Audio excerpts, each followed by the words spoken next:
members of the school board, and Dr. Mitchell, I welcome each of you present this evening and those of you watching on TV and online.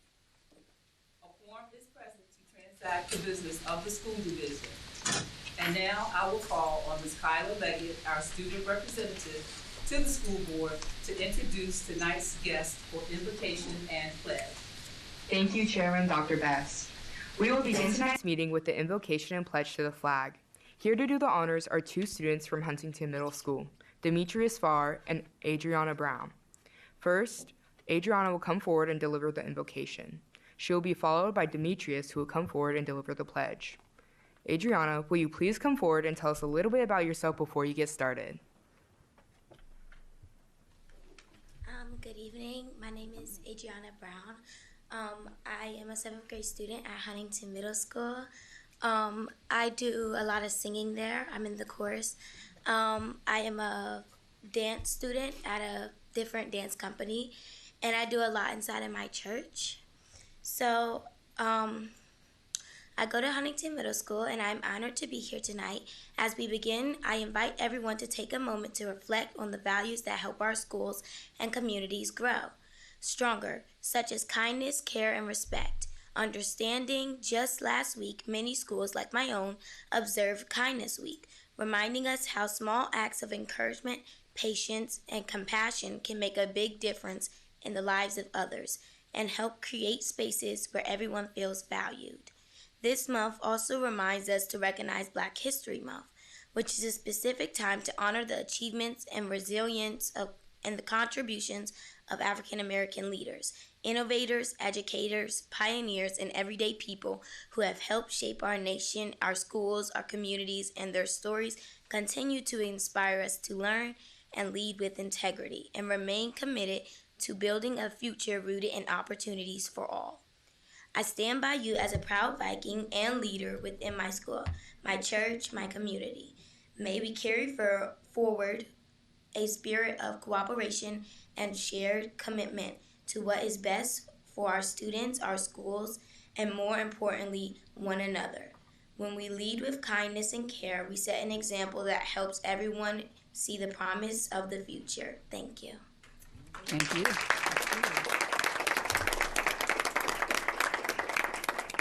Thank you. Demetrius, will you please come forward and tell us a little bit about yourself before you begin the pledge? Good evening. My name is Demetrius Farr. I'm a sixth grader at Huntington Middle School.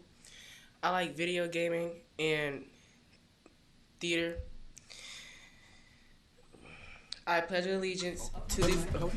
Let's get up.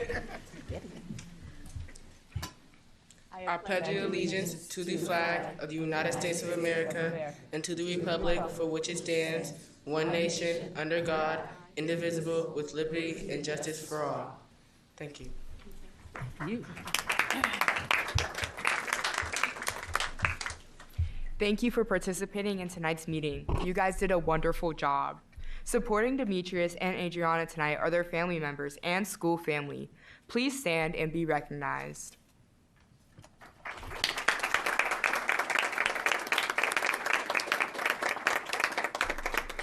The board appreciates the encouragement you have given these students, and we thank you for bringing them to tonight's meeting. All right. I'd like to thank you as well. And now we'll move on. The next item on tonight's agenda is school board recognitions. Dr. Mitchell, will you join me at the podium?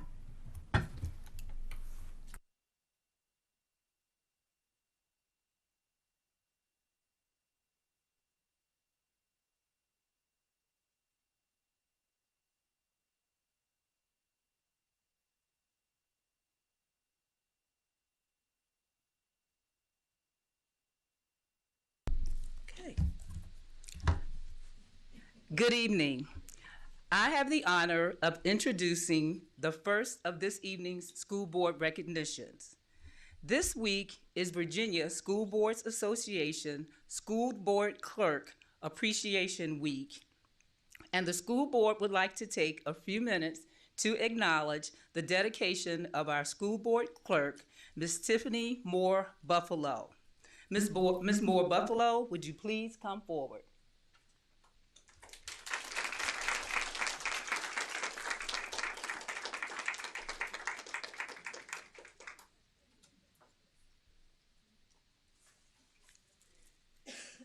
Every February, the Virginia School Boards Association designates School Board Clerk Appreciation Week to recognize and acknowledge the work and assistance that school board clerks provide to school board members, superintendents, and the community at large.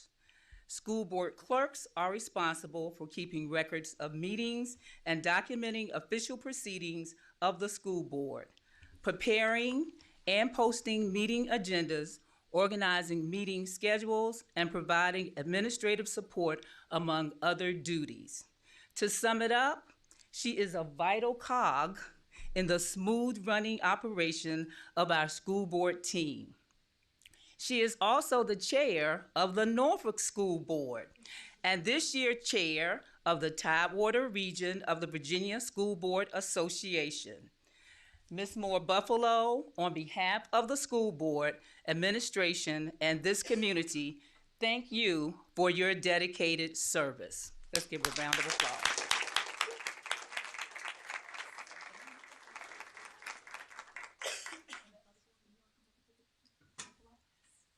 We're going to get the rest of the board to come up.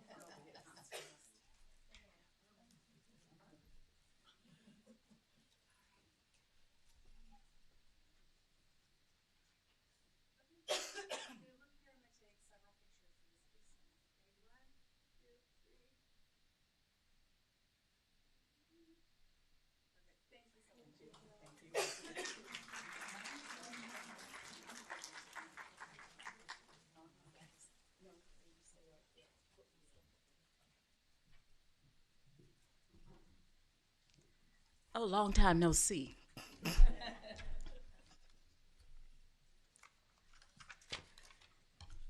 Tonight, I have the pleasure of acknowledging the dedicated members of the Newport News School Board. February is School Board Appreciation Month in Virginia. This observance was established by the Virginia School Board Association in 1989 to encourage public recognition of the roles and responsibilities of school board members and to highlight the importance of public education. This year, as previous years, the governor issued a proclamation officially recognizing February as School Board Appreciation Month in the Commonwealth. Locally elected school board members play an important role in our representative democracy as decisions of the local school boards directly influence instruction in Virginia public education. As constitutional officers, Newport News School Board members are responsible for setting educational priorities, policies, employing school personnel, providing building and equipment, operating a transportation system, and dispersing school funds, among many other duties. Their job is not an easy one, but our school board is committed to serving our community and ensuring that students are given every opportunity to excel through education. Tonight, we express appreciation for our school board members. I'm going to ask each of them to come down to accept certificates of honor from Newport News Public Schools and the Virginia School Board Association, and a small token of appreciation from the school division. In recognition of their commitment and service on behalf of the students, staff, and citizens of Newport News and the Commonwealth of Virginia. So, I'd like to call forth Dr. Terry Bess, our chair, Vice Chair Marissa Alger,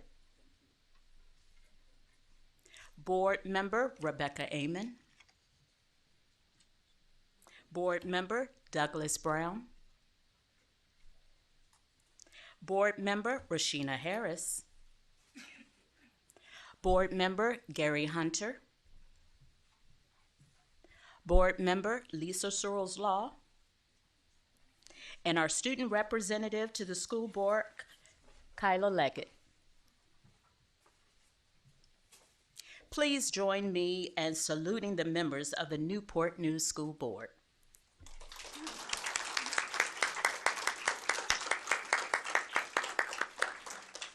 I'm going to have you all come to the middle and let's get a picture.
All right.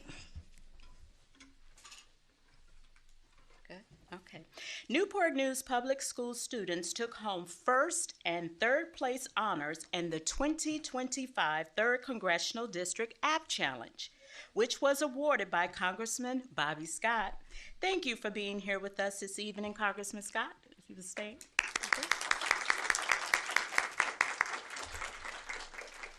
The Congressional App Challenge is a prestigious prize in student computer science. Members of the U.S. House of Representatives annually host district-wide congressional app challenges for middle school and high school students, encouraging them to learn and code and inspiring them to pursue careers in computer science.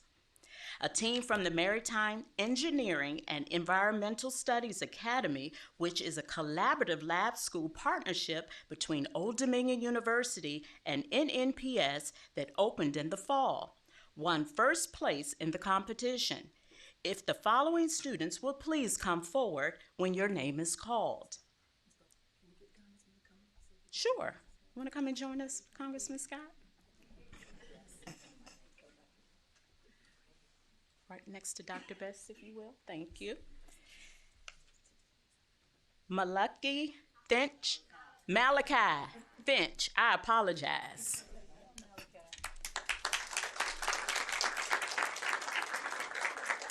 Amari Gatling.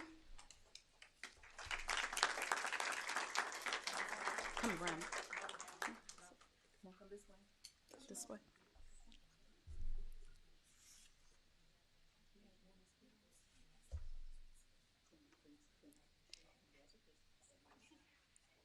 Amelin, Lindsay, Lipsy, I'm sorry.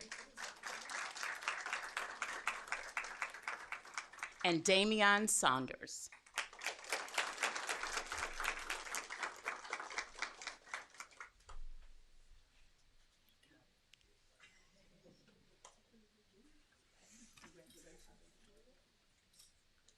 All right. The MISA team received first place for its creation of the Library Logistics app. It is an automatic checkout system for students that is designed to make library management smoother and more efficient for both students and teachers in their school, as well as others, while helping students to become more interested in reading. Congratulations to the MISA team. Round of applause again. The third place winner in the app challenge was Owen Benlingit. Owen, are you here? Come on out. He's from Menchville High School. Owen, if you would please come forward as he is. Owen's third place winning app is the Vista Tracker. It is a facial recognition program that can be used by students have forgotten their student IDs.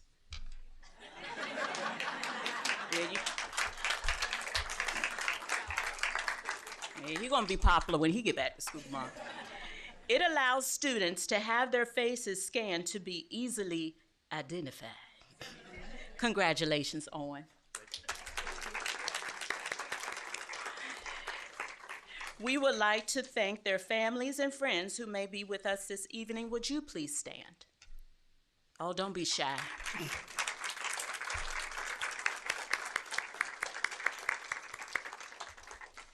Also, we would like to thank MISA Program Administration, Terje James. Would you wave back? Thank you for being here. As well as their principals, Jason Holla. Stand up, please. From Menchville High School, Debbie Hudgens from An Achievable Dream. Dr. Dyron Ford from Heritage. And Tiffany Thompson from Warwick High School. We would also like to thank and acknowledge STEM Instructional Supervisor Tammy Byron. And again, thank you all for your support and supporting our students for Newport News Public Schools. We're gonna come around and get a picture. Come on.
You all may have a seat.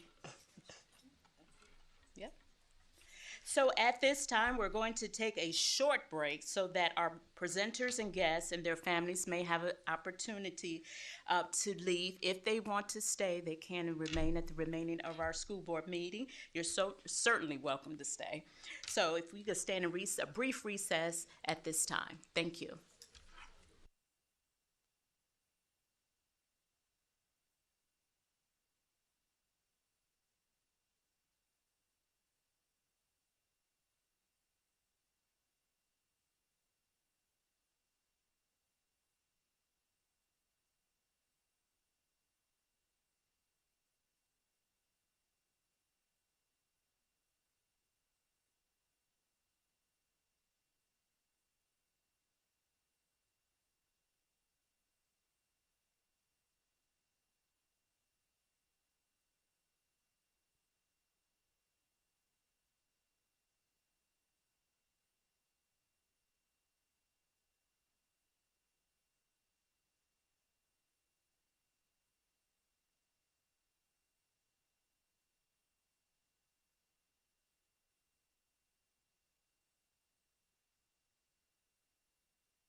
Thank you to everyone for your patience. And again, I would like to thank Congressman Scott for coming out this afternoon. We did extend an opportunity for him to say something this evening, but he declined. So wanted to just let you all know that. But we do appreciate him being here. At this time, I'm going to take the liberty to make a few remarks. And normally, we do not do this, but we've had some interesting conversation in the community, and I want to make sure that those of you that tune into the first part of the meeting before the public comments that are able to hear this, because some people tell me, they said we start with the meeting, but sometimes they go on a little long. So we have to tune out and take care of our family business. So I'm going to take the liberty just to read a statement, and then we'll continue with the remainder of the agenda.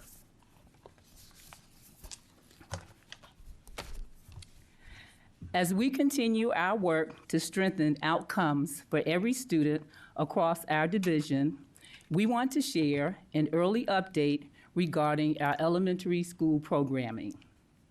We are committed to a transparent and inclusive process.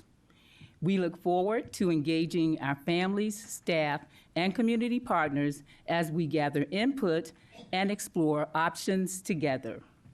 Your voices and perspectives will be essential as we consider what is best for our students and our division. Several factors have prompted this review: ongoing transportation challenges as brought to our attention by the division from our employees, parent concerns about some students spending extended times on buses traveling across the division, the national, regional, and local shortage of bus drivers, and concerns regarding equity, such as while we have one group of students that are not allowed to attend one elementary school for grades K through 5, while their peers living in other areas of the city do just that.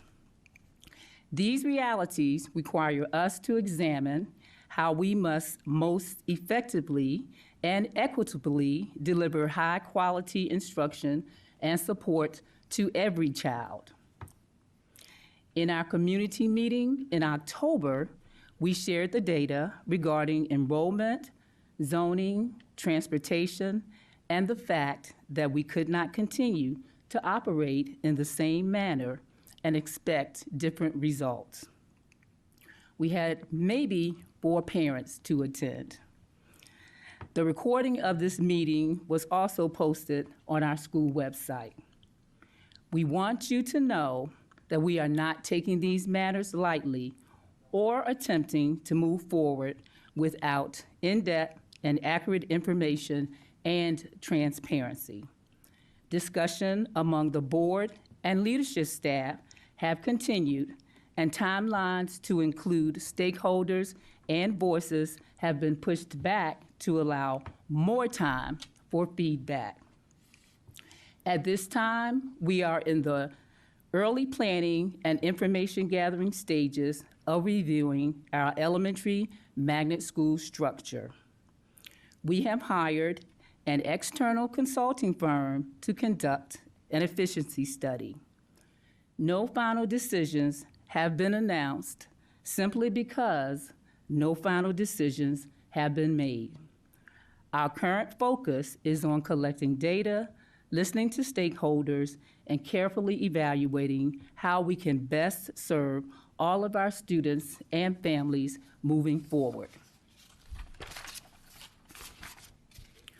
Over the coming months, we will engage in a thoughtful process that includes examining transportation, logistics, and student travel times, including transportation equity, reviewing academic and operational data that includes zoning, magnet, and neighborhood schools at the elementary level, meeting with community and staff focus groups, providing opportunities for family and community input. Our goal is clear: to ensure that every elementary school in our division is foundationally strong and equipped to serve all learners well academically, socially, and emotionally. To move forward, we must be extremely knowledgeable and include all factors when making decisions of this magnitude, as it will impact our entire division and the city for years to come. Once again, no final decisions have been announced simply because no final decisions have been made. On behalf of the board, thank you for your continued support, and we look forward to our partnership as we begin this important conversation. Thank you. And now we'll move on with the agenda. During our regular meetings, we provide time for the public to address the school board. These opportunities are scheduled in the early part of our agenda and towards the end of the meeting. As advertised, citizens may submit comments via email up to 30 minutes prior to our meeting time to be included in the official meeting record. For those of you joining us in person, the board considers this an opportunity to listen to your comments. Please understand we will consider your concerns. We ask that you comply with our 3-minute time limit. As you begin your comments, a green light will come on. A yellow light signals that you have 30 seconds remaining, and a red light and beep indicates your time is up. As your name is called, please come forward. We will first have Ms. Aaliyah Davis, and she will be followed by Reverend Natalie Chamberlain.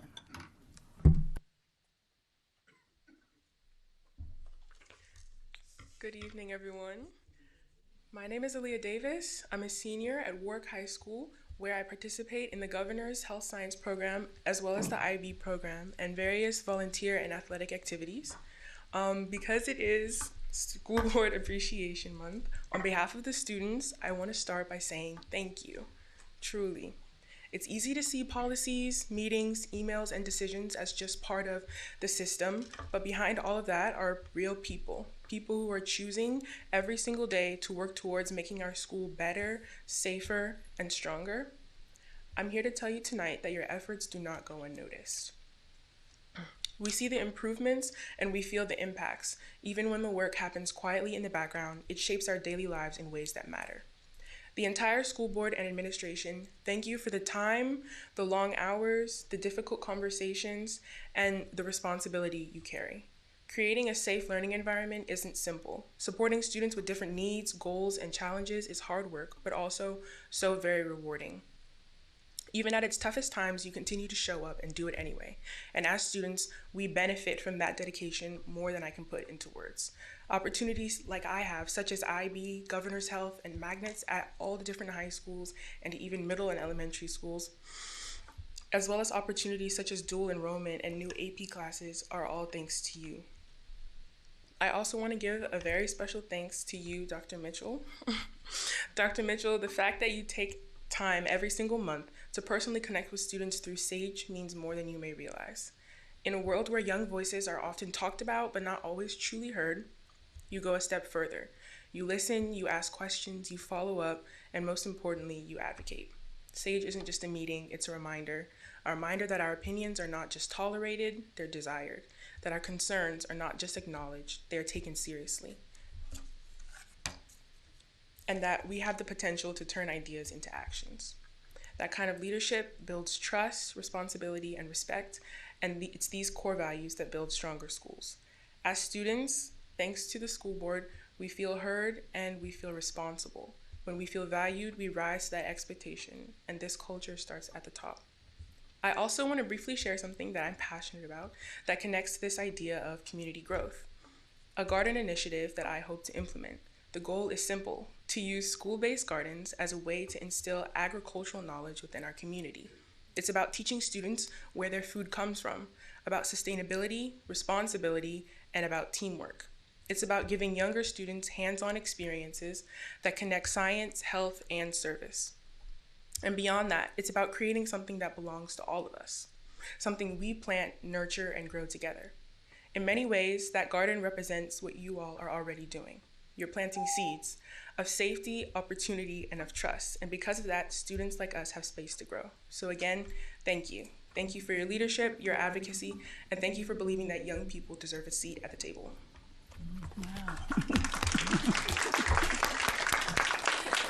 Thank you, Aaliyah. And that is why we do what we do. Thank you so very much. Thank you. Reverend Natalie. And she will be followed by Lisa D. Lloyd. Good evening. I am Reverend Natalie Chamberlain. I'm part of the broad coalition that keeps showing up here for 2+ years now. We are keenly aware of the welfare needs of the LGBTQIA community, and we will continue to show up. The point I want to make tonight is, it's really a question: when are you going to fix policy JBP? Every anti-trans bill introduced in the Virginia legislature this year has been defeated. Every one of the bills is dead. The courts have ruled on January 28th that it's legal for schools to require the use of preferred personal pronouns and to prohibit the outing of trans students to their families. On January 28th, the 3-member panel of the 4th U.S. Circuit Court of Appeals affirmed a previous district court decision against Kimberly Polk, who first sued Montgomery Public Schools in 2024. The MCPS guidelines require teachers to use trans students' personal pronouns and to refrain from disclosing a student's trans status to parents without consent, which the plaintiff alleged was a violation of her First Amendment rights to freedom of expression and religion. The court did not agree with her on that. It's about time that you as a board get on the right side of history, even if getting on the right side of the ethical issue isn't an important thing for you. It's not going to go away, and neither are your trans students, who desperately need a safe place in the environment in which this country is living. And I'd like to close, though, with a celebration. I attended the gallery opening at the Downing Gross Cultural Arts Center for the student art show, and I hope you've all been, because it's fabulous. There is a fabulous collection of art from elementary, middle, and high school students, and it will continue for another couple of weeks. So if you haven't been, go. It is a wonderful display of the amazing talent of students all across the district. Thank you. Thank you. It's Lisa Lloyd, and she will be followed by Cassandra White-Mazel.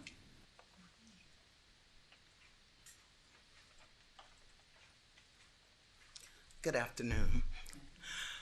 This is the second time that I've stood before this committee on behalf of my daughter and representing my granddaughter, which I should not be here a second time, because the issue that was brought before the school board should have been addressed the first time, not a second time, right?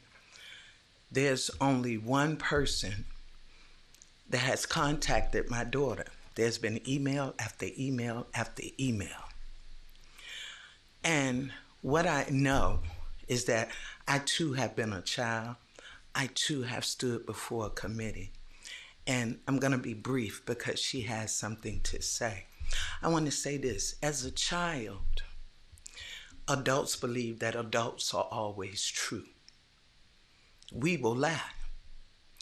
Something was told on me as a little girl, and my mother prided me in being honest. And we stood before the school board, and I said, "Mama, I didn't do it." She said, "I believe her."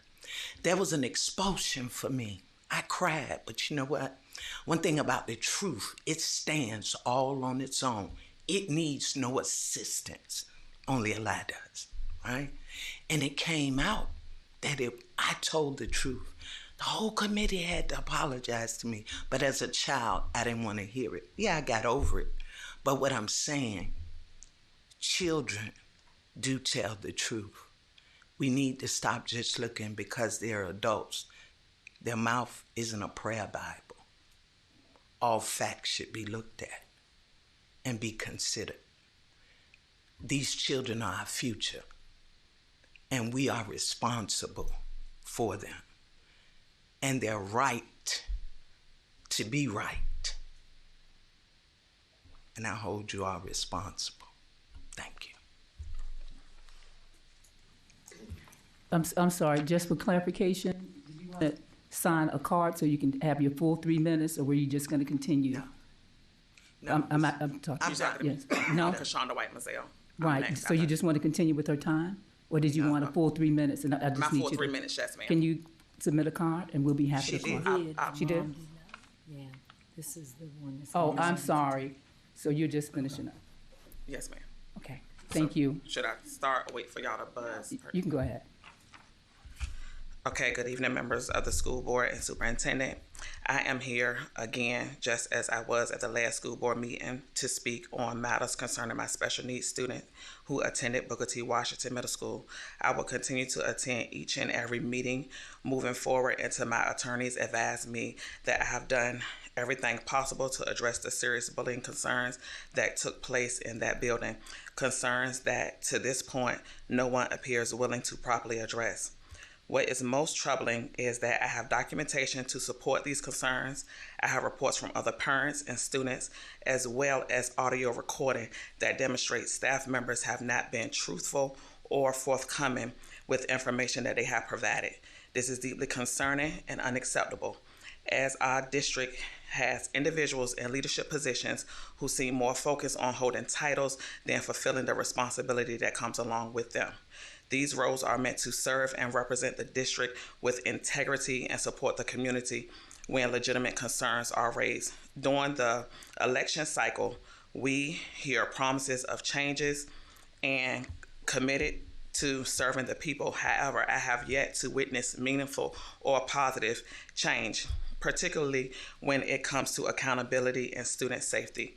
Our children, especially special needs students, deserve to feel safe at school. When concerns are raised, they deserve to be taken seriously and addressed with transparency and accountability. Leadership is shown when difficult issues are confronted directly, not ignored or minimized.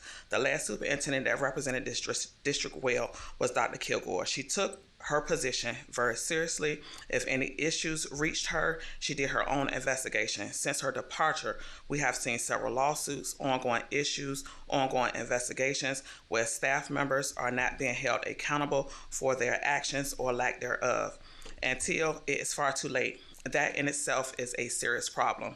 Once again, I am formally requesting that the facts be thoroughly looked at and reviewed. Upon completion of that review, all parties involved be held accountable for their actions or inactions. Our students deserve safety, honesty, and leadership that prioritizes their well-being above all else. Thank you for your time, attention for this matter, and have a great evening. Respectfully, thank you. Thank you.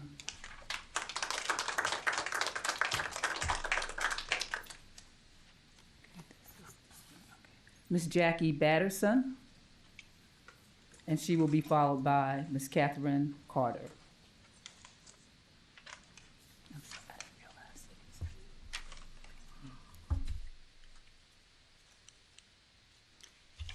My name is Jackie Batterson, a resident of Newport News.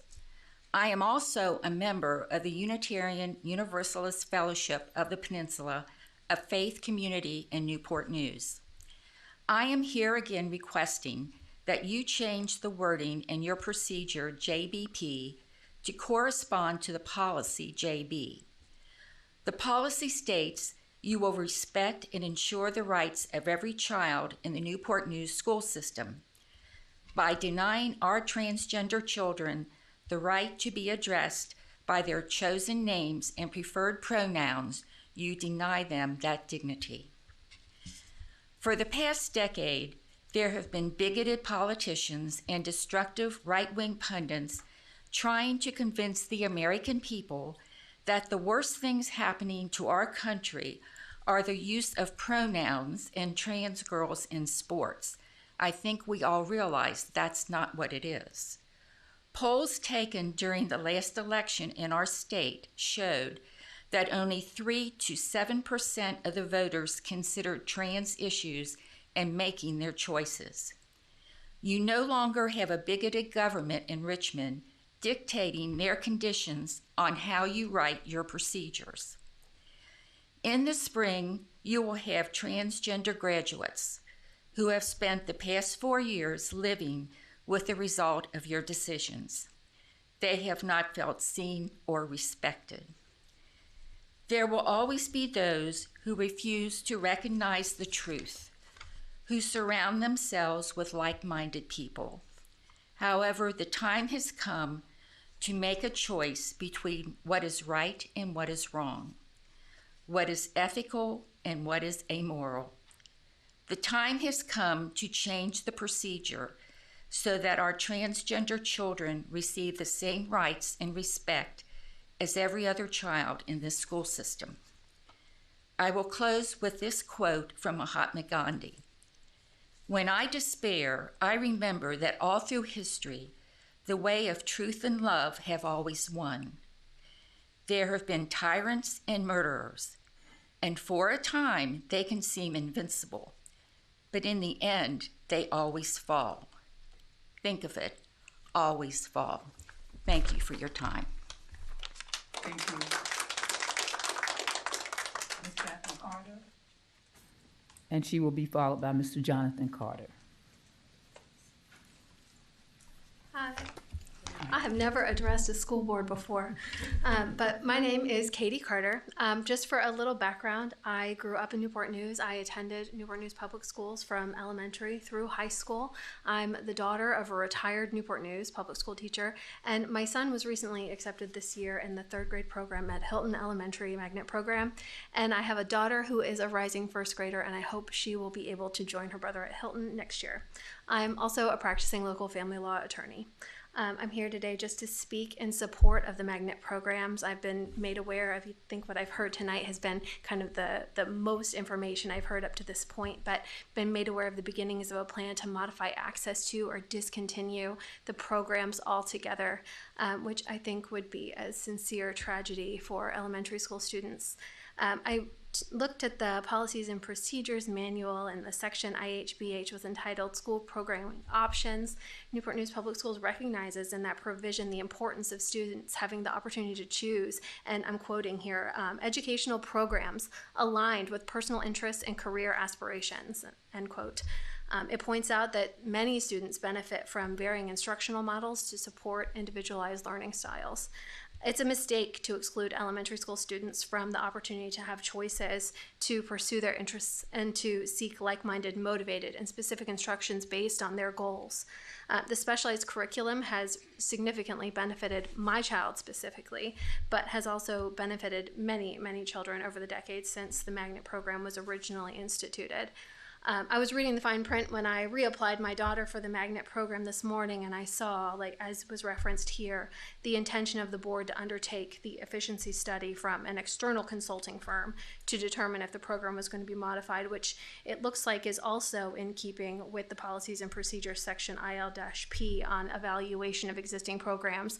I understand this is sort of a precursor to what it takes to modify or to terminate programming, so I'm alarmed. I don't think most Newport News Public Schools parents or other interested parties have access to the information or intentions involved behind instituting a study like this, or even the wide-ranging impact that instituting changes to the magnet program could have, not just for magnet families, but for thousands of other families as districts or students, as districts are redrawn and zones are changing, removing children, magnet children and non-magnet children potentially from well-established school environments. One of my biggest concerns would be the transparency and communication, which ultimately should be taking place through not just random whispers at PTA meetings and school board meetings, but in a way that allows parents to participate meaningfully in the process and to give feedback on the ways in which their children have been benefited by these programs. I think that's my time, but thank you so much. I appreciate you allowing me the opportunity to speak. Thank you. Jonathan Carter, and followed by Reverend Andrew Millard. Good evening, members of the board, Chairwoman Dr. Best. How you guys doing? Real quick, on proxy of my son, he asked if we were going to change anything with schools. He would like a half day of recess year-round. So I'll start with that. I also had a speech prepared, but it's hard to follow up my wife. She's way smarter than me, and I didn't pay attention in school. My son didn't either. until this year when he started at Hilton. We've wrestled year after year trying to find him home, a school that he could call home. He's found it. He works hard, he's excelling, he's an honor roll and improving daily. I would ask you, I was gonna come up here and argue policies and procedures. I'm a docking pilot at the shipyard. So me arguing policies and procedures of the school board with you guys would be like y'all telling me how to dock an aircraft carrier. I don't think that's right. But I am here to plead on behalf of the magnet program for elementary school. It's highly beneficial to us personally. And I cannot be the only person in this city. We cannot be the only family in this city that's not impacted by the magnet program in a positive way. He's got congressional recognition for 4 of them in the high school level, and they all started somewhere. And these directed studies, it's created a new person out of our child specifically. The impact is a data point that can't be measured by your third party evaluating. You can't measure it. It's not a number on a spreadsheet. The effects of canceling the magnet program citywide, the impact to our community, there's no equation, there's no formula that can figure it out. So I'm here to plead in favor of the elementary magnet program and continuing it. I think there's going to be challenges with transportation no matter what. It's a national shortage. We've got Amazon. You can go get a job making more money than a bus driver at Amazon. So it's a hard competition. It's hard to fill those roles with reliable people that you trust our children with. And I appreciate y'all's support. I appreciate the public service. You know, what you guys do, we don't take lightly. It's much appreciated. And, you know, thank you for your time. I'm not going to go much further without rambling, so I appreciate it. Y'all have a good night. Thank you. Andrew Millard, followed by Ms. Mary Voss. Good evening. My name is Andrew Millard, and I'm the ordained minister at the Unitarian Universalist Fellowship of the Peninsula in Newport News. We are a welcoming congregation, which means that we practice full inclusion of lesbian, gay, bisexual, transgender, queer plus individuals in our congregation, including children and youth, some of whom attend Newport News public schools. My daughter, who is in 8th grade, has been bringing a school friend to our RE programs, including to our progressive human sexuality education program, because he knows that we will not misgender or dead name him. Procedure JBP, adopted under threats to school divisions from Governor Youngkin, requires teachers to misgender and dead name students. Lieutenant Governor Hashmi recently noted that former Lieutenant Governor Earl Sears' attacks on transgender people failed to get her elected. We are learning that not only has anti-trans policy and rhetoric been deliberately created as a fake culture war issue to distract everyone from real issues, but much of it was concocted by Jeffrey Epstein and the evil men who were part of his child trafficking and sex crime ring. It is all but certain that Governor Spanberger will remove Governor Youngkin's guidance, whether that's to go back to Governor Northam's recommendations or something else. I urge you to get ahead of this so you can say you did the right thing, the moral thing, the compassionate thing before the state told you that you should. Thank you.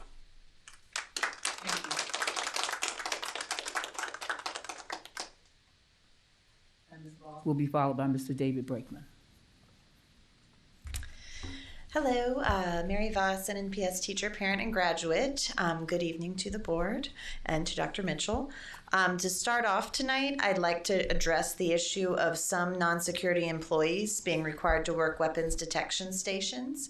A couple months ago, an employee spoke about how non-security teachers and staff at her site and at other sites have been required to work weapons detection stations at the metal detectors at the front of schools. Some schools make this optional. A number of schools do make this optional, which is great, but there are still some schools where it's not optional, and I believe that needs to change. Multiple employees have gotten rotator cuff injuries from the repetitive lifting of student items that cannot go through the metal detectors, and working weapons detection at the front of the building is also a more dangerous job, given the tragic increase in school shootings in recent years. My understanding is that NNPS recently considered a stipend for personnel who are required to work weapons detection, but the district ultimately rejected this idea. I would suggest that NNPS should now pivot to making the weapons detection position voluntary across the district. You could talk with principals where it's already voluntary and figure out how they're doing it or what incentives they might use at the school level. This would make things more fair and less problematic, given the increased risk and the physical challenges associated with the position. Moving on to the topic of leave donation. Leave donation policy benefits a school system by promoting compassion, stability, and workforce retention. It allows employees facing serious illness or family emergencies to remain in paid status after exhausting their own leave, reducing financial hardship and stress during already difficult times. This support helps experienced educators stay at these schools in education, which in turn preserves institutional knowledge, minimizes turnover, and maintains continuity for students without them having to leave because of financial distress. I'm going to touch on just a few of the policies that Hampton already has for a leave donation policy. In their policy, an employee may request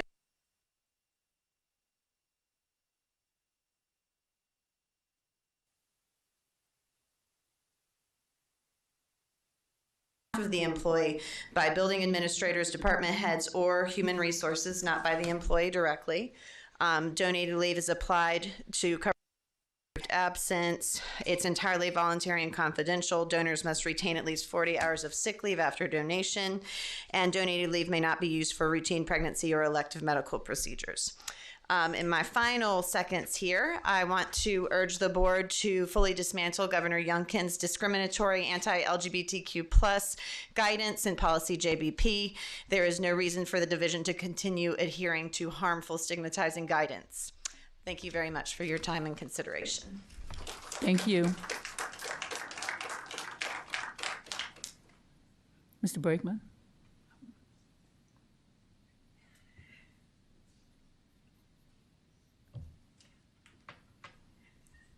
Good evening, Superintendent Mitchell, board members, and staff. I'm David Brackman, he, him, a Newport News resident speaking in support of NNEA's Red for Ed campaign. Please implement collective bargaining for school staff, requesting budget as appropriate, and please revise procedure JBP to better respect trans students. We can put our money where our mouth is and support the resolution of issues that staff have been raising at these meetings by adopting a decision-making framework more conducive thereto. The current contracts for unlimited other duties as assigned produce unsustainable demands that have harmed our ability to retain essential staff and that have been done away with in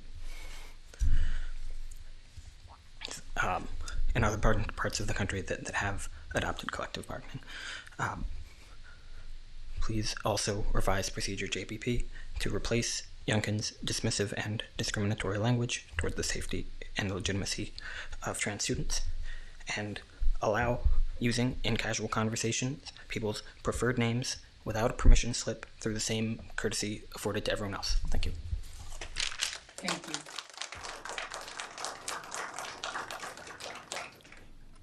Thank you for your comments and thoughts this evening. We will now move to Section 3, the consent agenda, which includes 3.01, minutes from the work session January 20th, 2026, minutes from the closed meeting January 20, 2026, 3.03, minutes from the regular meeting January 20th, 2026, 3.04, financial reports, including the revenue and expense reports for January 2026 child nutrition reports.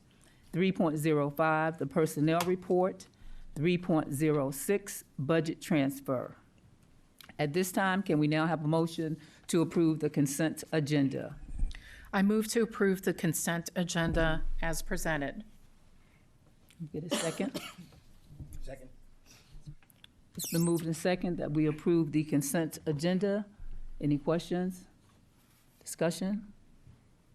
Ms. Buffalo, call the roll, please. Amen. 4. Brown. 4. Harris. 4. Hunter. 4. Searles Law. 4. Alger. 4. Best. 4. Motion passes 7-0. Thank you. We will now move to Section 5, Reports and Information. 5.01, Human Services Annual Update. Dr. Mitchell. Thank you, Madam Chair.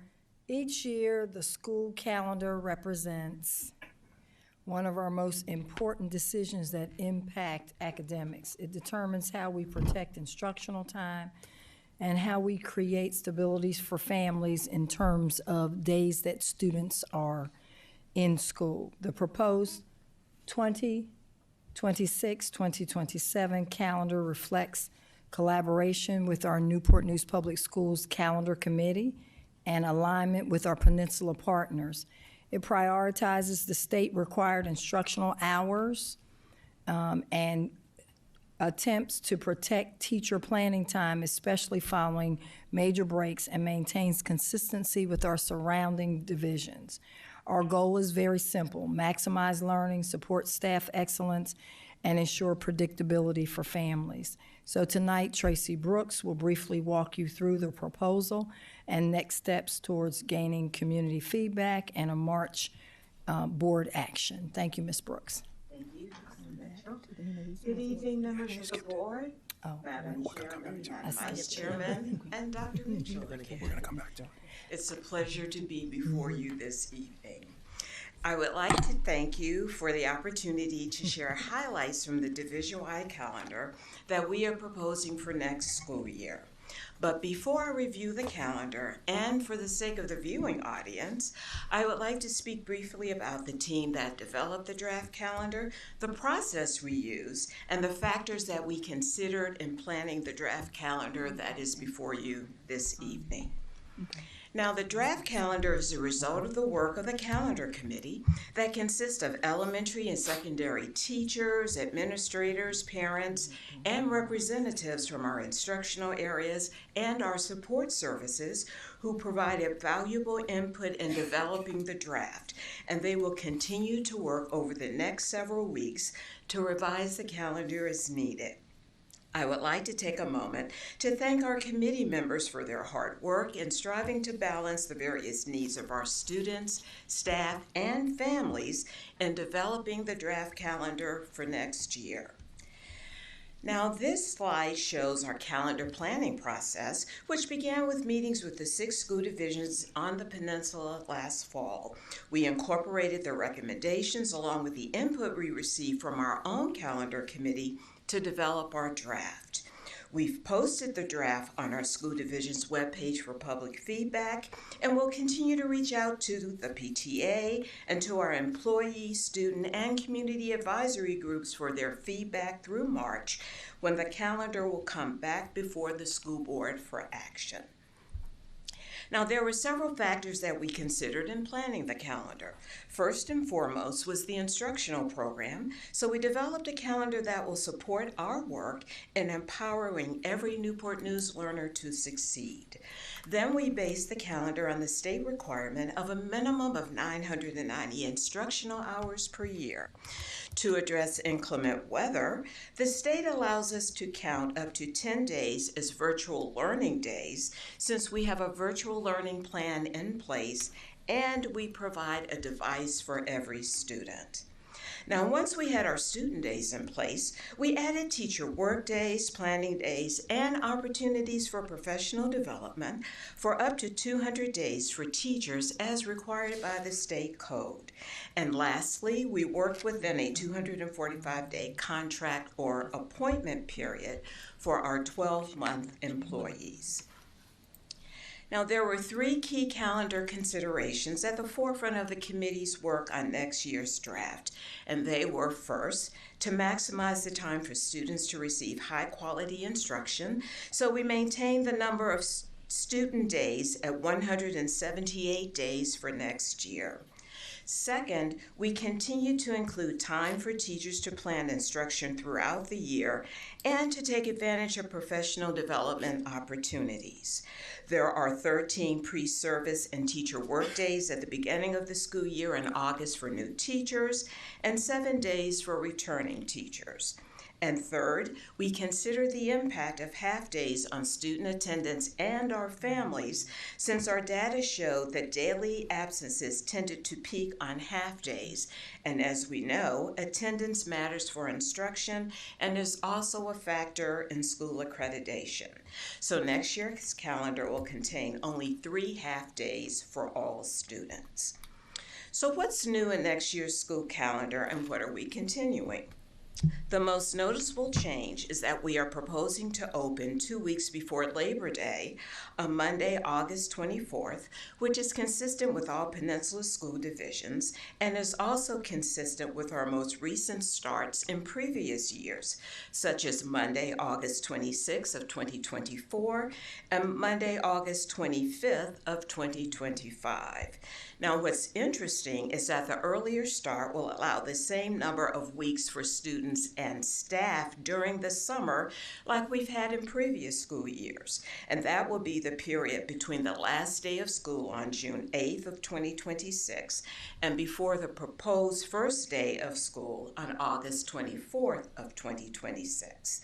And lastly, the draft calendar maintains our commitment to providing the teacher planning day immediately following winter break on Monday, January 4th of 2027, and after spring break on Monday, April 12th of next year.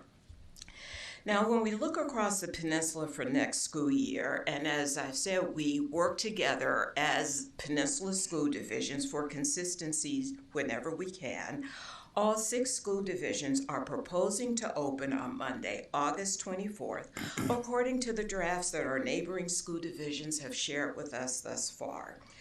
During the week of Thanksgiving, Peninsula schools will be closed on Wednesday, November 25th through Friday, November 27th. The following month, Peninsula school divisions will be observing a 2-week winter break from Monday, December 21st through Friday, January 1st of 2027.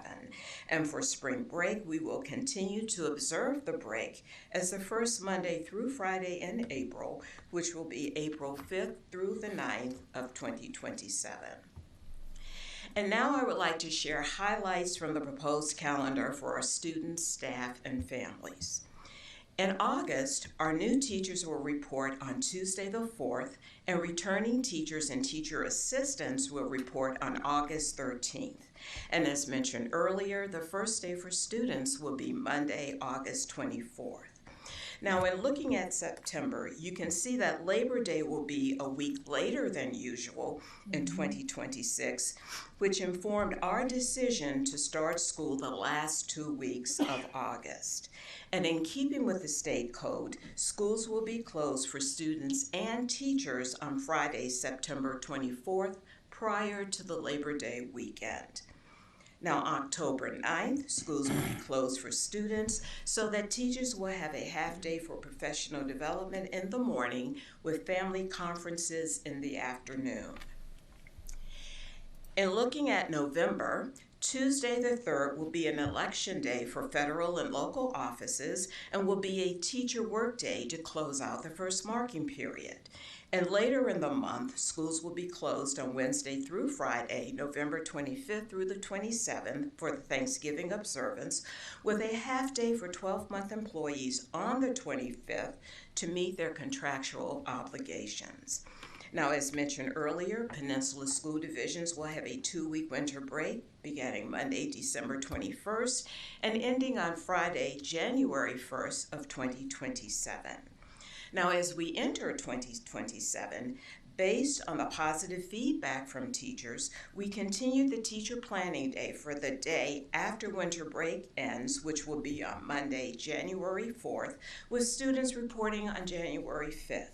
And at the end of the month, which is also the end of the first semester, Monday, January 25th will be a teacher and support staff workday, and Tuesday the 26th will be a full day for professional development in Newport News and with our neighboring school divisions.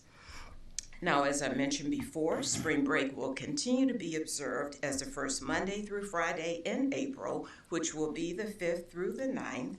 And like this current school year, we have designated a teacher planning day after spring break ends, which will be on Monday, April 12th, with students returning on Tuesday, April 13th. And by starting next school year on Monday, August 24th of 2026, the school year will end on Tuesday, June 9th of 2027 as the last day for students and Wednesday, June 10th as the last day for teachers. Now, this is a visual representation of the draft calendar. It includes our grading periods in the box in the lower left-hand corner, and to the right of it are the religious observances that occur during the school week, as well as a key for our early dismissals, our staff development and teacher planning days, and our holiday observances. So in terms of our next steps, we will continue to solicit feedback from the community on the proposed calendar through a link to the calendar on our school and division web pages, with the opportunities for viewers to ask questions or post suggestions. And based on that feedback, we will revise the draft if needed. Now, the final draft calendar will come before the school board for action at your March 17th monthly meeting, and once approved, we will publicize the calendar through school newsletters and our electronic communications such as Newsbreak, Newslines, and board briefs, and on our school websites and on our school division's webpage. And beginning next year, we will join our Peninsula school divisions in working together to prepare draft calendars to cover 2 school years to provide a larger planning window for our students, staff, and families. So in closing, I would like to thank you for allowing me the opportunity to share the draft calendar with you and our viewing audience this evening. Thank you. Thank you. Thank you, Ms. Bush. Okay. Have any questions? Yes. Mr. Brown? Thank you, Dr. Best. So I would just ask before the March board meeting if I could find out what are the actual number of instructional hours that are in the calendar. I don't expect you to have that number calculated right now. And you mentioned the 178 instructional days and the roughly 200 staff days. I've noticed over the years we've been on the higher side of 180 days, normally like 184, 185 days, instructional days.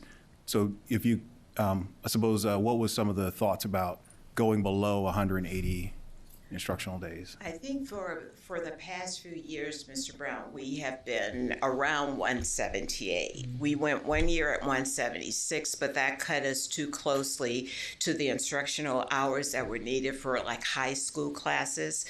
In addition to the 990, you have to have instructional areas and instructional hours in certain content areas at each level for high school, middle school, and elementary. And even though we exceed the 990 by well over 1,000, we're still very close in terms of those hours for content areas. But we have not been at 180 for the past 4 years. So we've been maintaining around 178. This is our second year at 178, and the next year will be our third.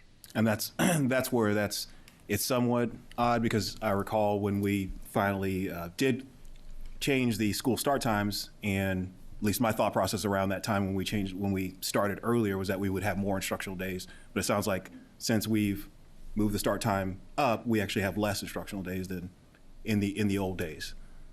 Instructional days or instructional days, because instructional days, like I mentioned, used to be on the north of 180 instructional days. But since we've move the school start time back to August, now we have less than 180.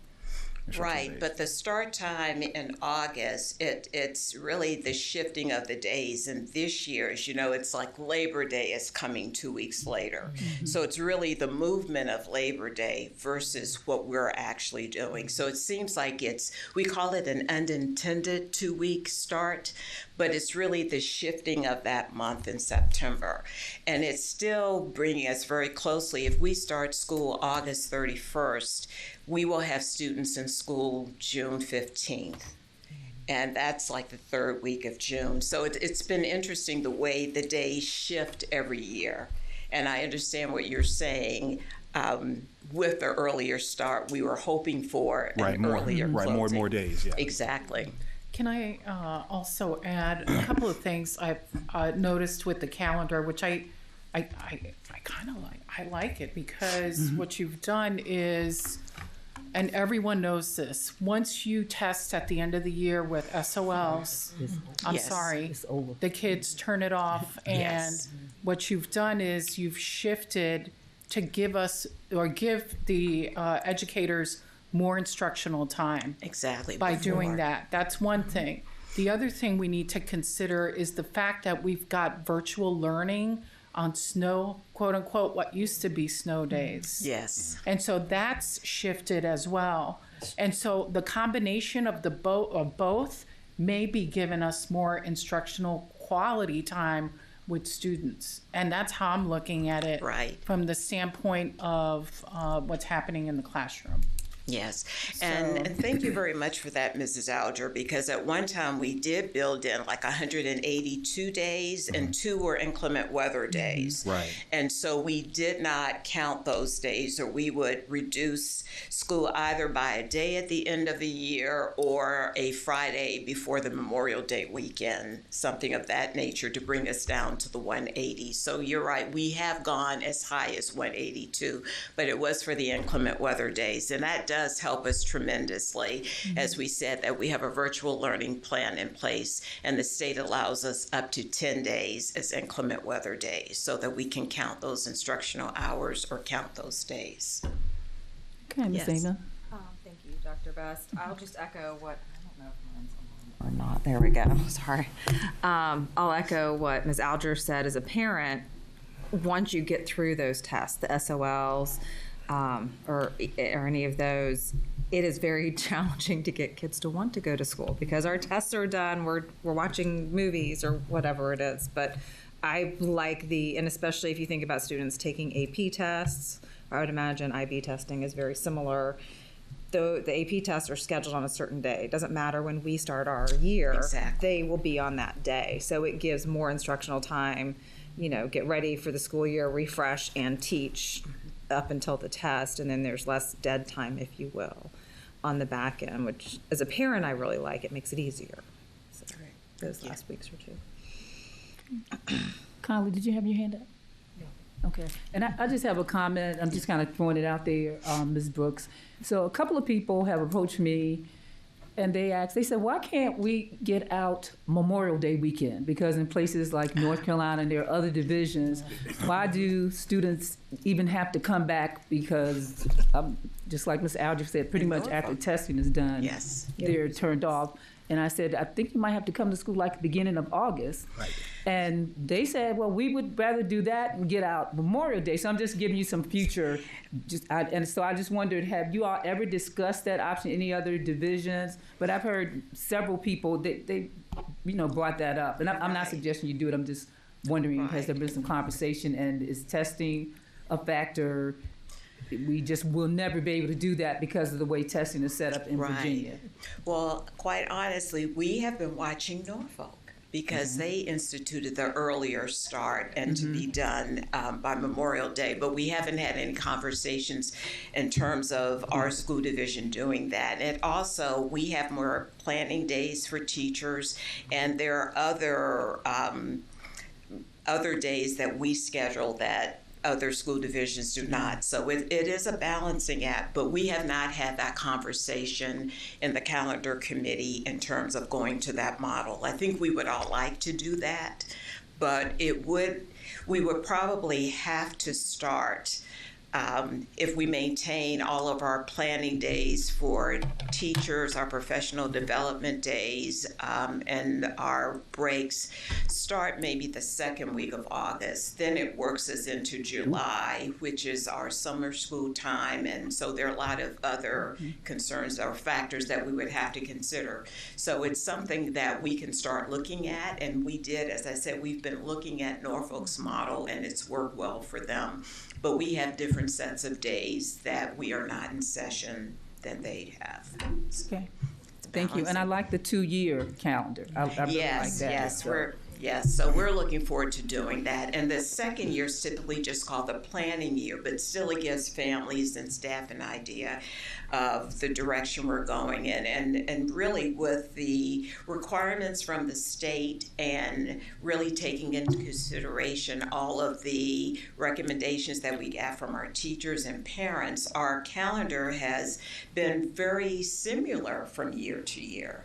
And so having that planning calendar, I think, will still be helpful for families and for staff. So that's our goal. We're doing that as the Peninsula. So we're working on that and looking forward to it. Okay. Thank you. Any other questions, comments? All right, Dr. Mitchell. Thank you, Madam Chair. And I could sit here and say I was checking to see if Tracy and Dr. Smith were on their toes, but that's not what I was doing. And I could feel it in the room. Like, I was like, what am I doing wrong? No one said you got the wrong presentation at the wrong time, but okay. We roll with flexibility. So, at this time, we're going to have a update on recruitment and staffing initiatives. Academic excellence, of course, begins with having a strong, qualified adult in every classroom and in a support role. And so this evening, you will hear from our Executive Director from Human Resources, Dr. Yvette Smith, and she's going to share with you our progress and where we are in terms of staffing. All right. Good evening, Madam Chair, Dr. Best, Vice Chair, Ms. Alger, board members, and Dr. Mitchell. This evening, I'm going to share the annual Human Resources update with you. Tonight, I will discuss the instructional and support vacancies, recruitment and staffing initiatives.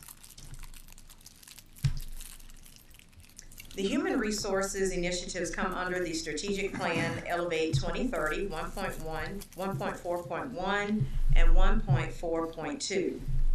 We strive to implement a comprehensive teacher recruitment strategy of early hiring, university partnerships, residency pipelines, military pathways, and incentives for hard-to-staff positions. Newport News Public Schools, along with other Virginia school divisions, have been required to report the total number of full-time equivalent positions, or FTEs, in administration and instruction, and the number of unfilled positions for the last 4 years. The report is called the Positions and Exits Collection, or PEC. The Virginia Department of Education collects data from school divisions regarding employment trends. Additionally, this reporting helps identify critical shortages by subject area, geographic region, or school division. The annual PEC collections is submitted in the fall and at the end of the school year. The fall submissions reports all full-time equivalents held by licensed and unlicensed personnel, the number of positions, and the number of unfilled full-time equivalents as of October 1st. The end of year PEC reports only full-time equivalents for licensed positions, the number of unfilled positions on the last day of school, and the number that left employment with Newport News Public Schools between July 1st and June 30th. For the purpose of this report, the VDOE defines teachers as personnel with direct responsibility for student instruction and learning. In previous presentations, you have seen that Newport News Public Schools has historically had triple-digit teacher vacancies. A vacancy is an unfilled position that the district is actively seeking to fill. Here you can see the teacher vacancy position represented for the last 5 years. For the 2025-26 school year, we have a 3.7% teacher vacancy rate as of October 1st. The areas with the greatest number of vacancies are elementary and special education. Now, how does Newport News Public Schools compare to other districts in the same region? On the next slide, you will see that we are Region 2, which consists of 15 school divisions. This chart shows a comparison of the Virginia Department of Education teacher vacancy data for Region 2 overall and divisions of similar size to Newport News Public Schools. This data is as October 1st, 2025. The salaries that you see are the beginning salary of a teacher with a bachelor's degree and 0 years of experience. As you can see in comparison to our neighboring school districts, Newport News Public Schools is recruiting teachers to teach in our school divisions, and we are making great strides.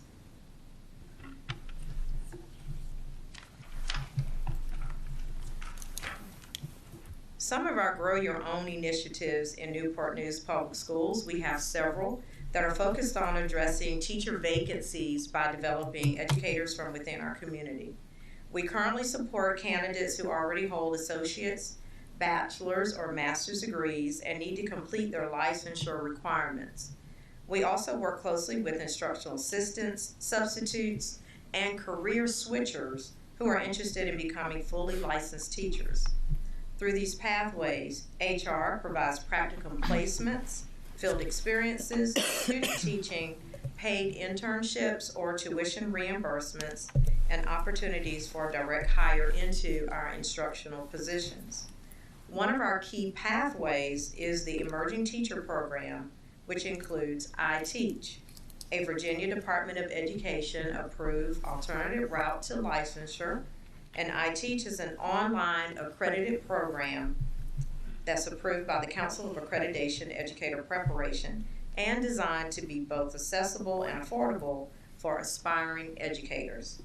Currently, approximately 150 Newport News Public Schools teachers are enrolled and actively working towards full licensure through this program, and over 40 are now fully licensed and working in our classrooms. Our teacher apprenticeship program continues to expand in one of our Grow Your Own efforts through the Teacher Apprenticeship Program, or TAP. This is a grant-funded program that builds a sustainable pipeline for elementary and special education teachers. During the 23-24 school year, we applied and launched the Registered Teacher Apprenticeship Program in partnership with the Virginia Department of Education, the Virginia Department of Workforce Development and Advancement, and we received approximately $300,000 in grant funding. Through TAP, apprentices earn a tuition-free bachelor's degree in 2 years, receive a certification, and participate in a multi-year residency while working as a full-time paid instructional assistant. In return, participants commit to teaching in our division for 3 years. Our first cohort will graduate 7 apprentices in May of 2026, with an additional 8 apprentices completing the program in May of 2027. Partnerships with Avery University, Mary Baldwin University, and Old Dominion University make this work possible. Another Grow Your Own initiative is our Student Teacher University. Over 300 future educators enroll from 20 teacher preparation programs learn alongside our strongest teachers while actively engaging directly with Newport News Public Schools students. This year, our practicum and field experience students will contribute over 5,000 hours of instructional support in our classrooms by May. In partnership with multiple universities, Student Teacher University provides targeted learning on engaging diverse learners, instructional technology, classroom management, and building strong teacher-student relationships. We are proud to place 100% of student teachers from both Christopher Newport University and Hampton University in our classrooms. Overall, Newport News Public Schools is supporting 64 student teachers this year from 10 Virginia universities and 2 out-of-state online programs, strengthening our long-term teacher pipeline. The 64 students are completing an undergraduate or graduate degree in a teacher preparation licensure program. As we continue with our Grow Your Own initiatives, this year marks the 9th year of our Teacher in Residency program. Through partnerships with Christopher Newport University and William & Mary, we provide scholarships for master's degree programs along with paid year-long residency experiences. After completing the program, participants earn full licensure and commit to teaching in Newport News Public Schools for 3 years. Since 2017, 95 teachers have completed the Teacher in Residency pathway, and we currently have 6 students in the program this year. We also partnered with Old Dominion University through its redesigned elementary teacher residency program. Bachelor's degree candidates complete over 140 hours of targeted field experience with upper and lower elementary teacher coaches, followed by a full semester of residency. Newport News Public Schools provides tuition support in exchange for a 2-year commitment to teaching within our division. In addition, we continue to hire teacher candidates from Virginia in preparation with programs as Old Dominion University, William & Mary, Christopher Newport University as well. These provisionally licensed first-year teachers complete their master's degree while receiving structured support from both their university and the Newport News teacher program, and then transitioning to a full licensure after a successful first year. Why this matters, these layered partnerships allow us to recruit, prepare, and retain high-quality teachers while reducing vacancies and strengthening instructional quality and building a sustainable long-term workforce for our schools. As we move to our support staff, we see the vacancies there in Newport News, and we know that they are critical to elevate our mission. We are very appreciative of all of the work that go into our staff. We continue to recruit for all vacancies throughout the year. We have made very positive strides with many of these vacancies, while we still note that we are still in need of hiring bus drivers to transport the students, our custodians to maintain our facilities, our nurses to care for the health of our students, and child nutrition to feed our students as well. While these vacancies are not unique to Newport News Public Schools, we continue to make efforts at all job fairs to hire for the vacancies in support of our staff area. The vacancies that you see there fluctuate based on various factors such as resignations and retirements throughout each month and each year.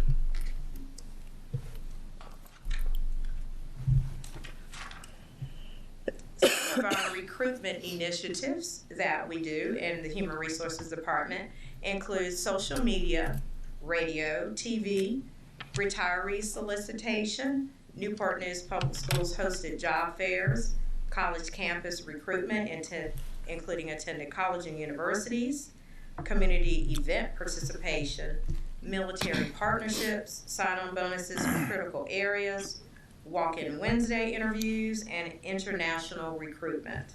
In partnership with our marketing and communications department, we conducted geofencing. This is a process where you focus on an area or a region, where you pay a company to target a region so that people will be notified of our advertising content for a region or a period of time. Whether on your cell phones, streaming on your computer, surfing the web, it is done by a zip code, and this leads them to our website where they can review and apply for our online vacancies. We can then schedule them for virtual interviews for hiring opportunities. Partnering with the communications department allows geofencing to provide us data on how many people we reached and how many people viewed our advertisement. In our first attempt of using geofencing, we had approximately over 80,000 people who saw an advertisement to hire for our vacancies. And with this expansion and in collaboration with our communications department, We will continue to use geofencing as we extend our reach and to recruit and hire for Newport News Public Schools' critical areas of support.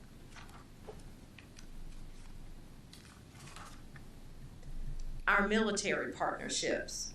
We have military partnerships with Hire Vets Now and Hiring Our Heroes, Chamber of Commerce Foundations, and SkillBridge. SkillBridge has a fellowship program, and the program allows exiting military members an opportunity to work in a position related to their skills and talent. If the fellowship is a success for both the employer and exiting military member, a member is given a formal offer.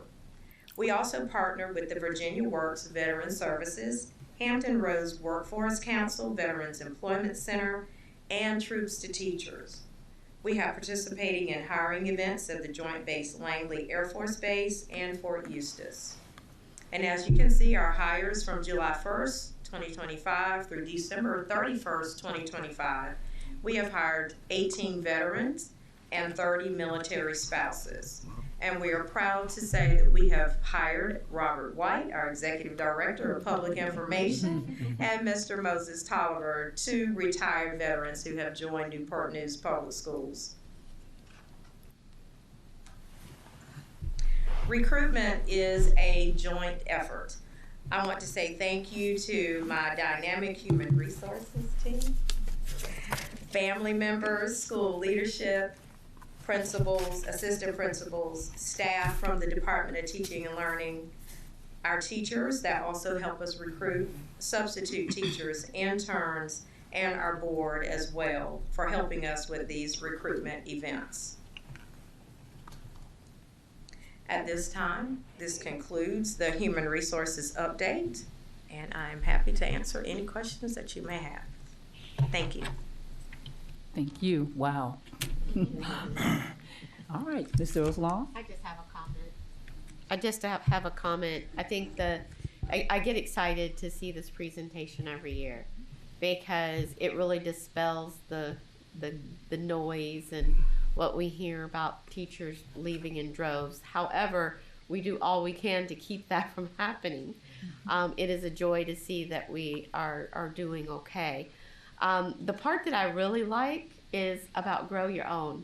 That has grown over the years, and that's been really exciting to see how we're putting back into the community and supporting teachers to come and be here and to stay here. Yes. So thanks for that big highlight. Yes. You're welcome. Thank you. Thank you. Mr. Brown? All right. So I'll ask I want to ask a question about it's slide 7 in regards to those salaries. I would just be interested to see this same chart with median salaries on it, just to give an idea, because those are starting salaries. That is. So I'd just be interested to see the same chart with median salaries. But I'll just make a comment. We can go back to slide 6, just because that's, I think, tells a great story. We don't brag enough in Newport News, and this is a phenomenal, just fantastic trend to see for our division. And so I just want to give an opportunity for you all to brag about how fantastic Newport News is in recruiting and how we're outperforming other divisions in vacancies and recruiting staff.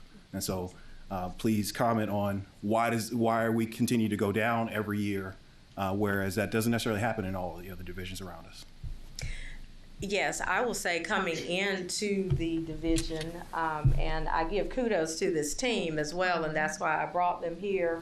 Kathy Westfall with employment as well, Joanne Armstrong with also what you do as a board with looking at the salary increases, which goes back to that as well. When you look at the vacancies, they have declined. Also, we're very competitive with our salary, and also what is happening inside. We have discussed what is also happening here in collaboration with our curriculum department and the support that they give to teachers to stay as well. But we have looked at various ways with Grow Your Own, all of the initiatives that we are doing. We are partnering outside increasing that effort. Also with tuition reimbursement, with the follow-up and support with our teachers. There are many initiatives where we are partnering and targeting on every aspect to bring in candidates into Newport News Public Schools.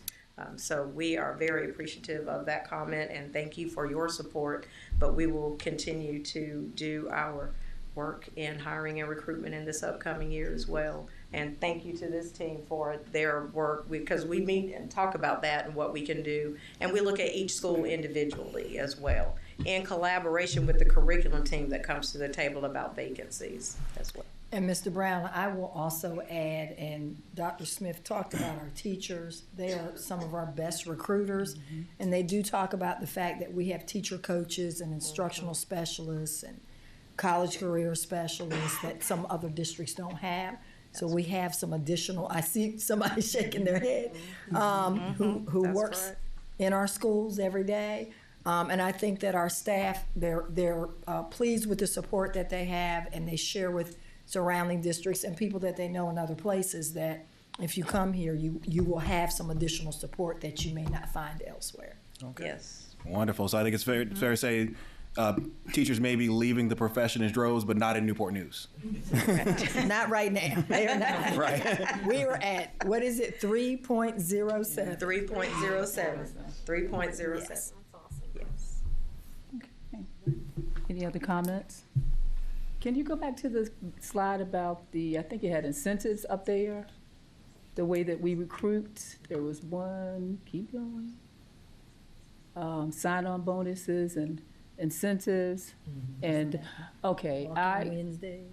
I don't know if this is a conflict of interest or what, but I have a teacher that I recommended, and she is doing extremely well, and I didn't get any sign-on bonus. You the chair, you don't get a bonus.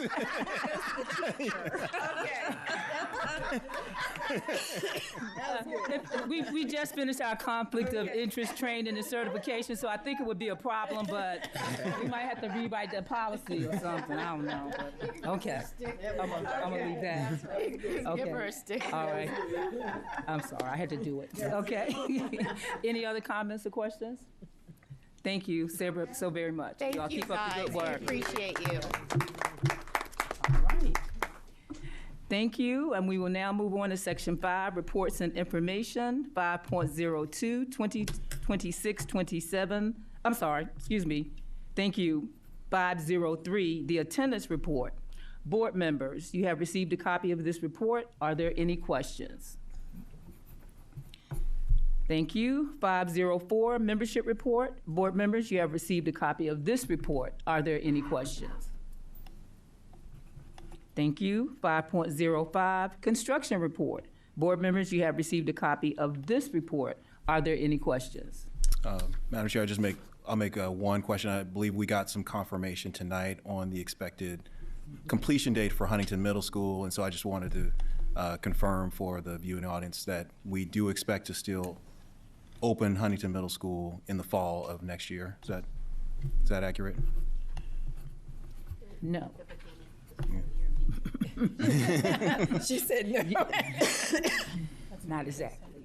Not exactly. Okay. It will not open in August, let's say that. But we are pushing hard. Yeah, so the fall. We are pushing hard for the fall. You were late. Yes. But thank you. But the work continues. There hasn't been a stop. They are still working on building the school. Exactly, and I pass by literally every day, so a lot of progress is being made. Thank you, Mr. Brown. And hearing none, let's see, Mr. Brown, we'll move on to Section 5.06, comments by the superintendent. Dr. Mitchell. Thank you, Madam Chair. Before I get into my formal remarks with my slides, I do want to pause and speak directly to the board, to each one of you. I want to thank you for your long hours. I want to thank you for all the reading that you do, policies and other things. I want to thank you for listening to families and students and staff. I want to thank you for wrestling with the hard questions, because as stated earlier, public service is definitely not easy work, and it's rarely done quietly, but you show up all the time, and you are thoughtful, and you are focused on children, and I appreciate that. I want to say to our amazing student representative that thank you for your voice and thank you for your courage. Thank you for sitting at this table and for representing your peers and for speaking from a student perspective. And you do remind us in real time who this work is about and who this work is for. And we are incredibly proud of you. We are incredibly proud of you. To our amazing board clerk, Ms. Moore Buffalo. And you can go ahead and put the, you know what, I'm behind the pictures. All right, so let's go to Ms. Moore Buffalo. She doesn't know her pictures up there. Thank you. Your work happens behind the scenes, but it is very foundational for the work of the board and for my work. You are organized, your precision, your calm presence, and your steady guidance for all of us. You keep us aligned, you keep us prepared, and you keep us moving forward, and we are better because of you. And you don't hesitate to tell us when we're going off track, and we appreciate that. And so moving on with my other comments, February is Career and Technical Education Month, so we certainly want to lift up our CTE educators. And for our viewing audience, we offer more than 70 courses, and there are thousands of students in those courses. They earn industry credentials, they have real life skills, and it clears a pathway for them for the future. And so when we look at it as educators, it's not just programming, it's really an opportunity for our students to choose, to compete, and to thrive. And we want to thank those teachers for what they do. Moving on, it was mentioned earlier, I think it was Pastor Natalie that mentioned our amazing, amazing children in the art show. And as she pointed out, we have until Saturday, February 21st, to visit the citywide youth art show. If you haven't gone, please do. It is free. Walk through the gallery. You're going to see creativity, courage, and brilliance. Our students are scholars, they're innovators, and they're artists. So please take a moment to go down and see their work in action. February is also National Black History Month. It is a time to reflect and recognition, and we certainly honor the contributions of African Americans who have helped to shape our schools, our city, and our nation. And I want to take a moment to thank the board. I asked them to make sure they wore some red today. So thank you for wearing red in recognition of February as American Heart Month. Through our partnership with the American Heart Association, we are promoting wellness. We are promoting wellness education and lifelong healthy habits through our physical education class and our health classes. And then looking ahead, March the 6th will be a half day for students. Family conferences will be held throughout the week and that afternoon, because we believe that family engagement is not an event, it is a partnership. And when schools and families work together, our students win. And so I know our students are looking forward to a half day, but we are looking forward to conferences with parents. And Madam Chair, that concludes my remarks. Thank you, Dr. Mitchell. We'll move on to our student representatives. See, I'm not going to forget about you this week. Kyla. Thank you. In honor of School Board Appreciation Month, I want to thank the school board for all of the work they put in for our community. Your dedication to supporting our students doesn't go unnoticed, and we're fortunate to have such a high caliber team to guide our students, so thank you. I also want to thank our community for your support. It's unwavering, it's continuous, and over this past month, I've had the opportunity to visit and engage in different environments throughout Newport News, and at each event, I've been grateful to see so many friendly faces, some who are in this crowd tonight, showing up for our students. So we're truly so blessed to have so many people care about our future and put in so much work to ensuring the future generation doesn't go unnoticed, and are always supported. And selfish promo, I don't know if this is unprofessional, but I made it into the citywide youth art show. So I went at the debut and I was humbled. We have so many great artists in Newport News. It's truly such an amazing show. We definitely have future painters. And it's just beautiful to see so much artwork on display.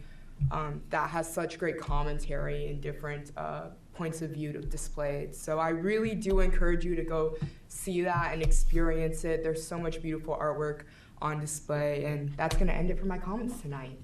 Thank you. Ms. Harris. Good evening, everyone. I first wanted to say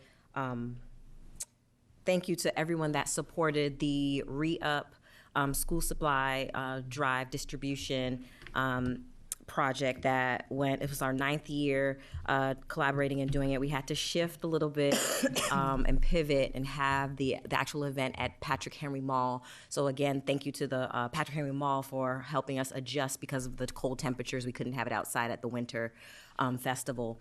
What made it different was that we really captured a lot of different divisions that everyone comes to the mall. Mm-hmm. So that was an interesting piece, but I especially want to thank my colleagues up here. Several of you stopped by, donated, came through just to support, and it really just does mean a lot when I see those familiar faces out, and some of you in the audience and the citizens that came together. So thank you all.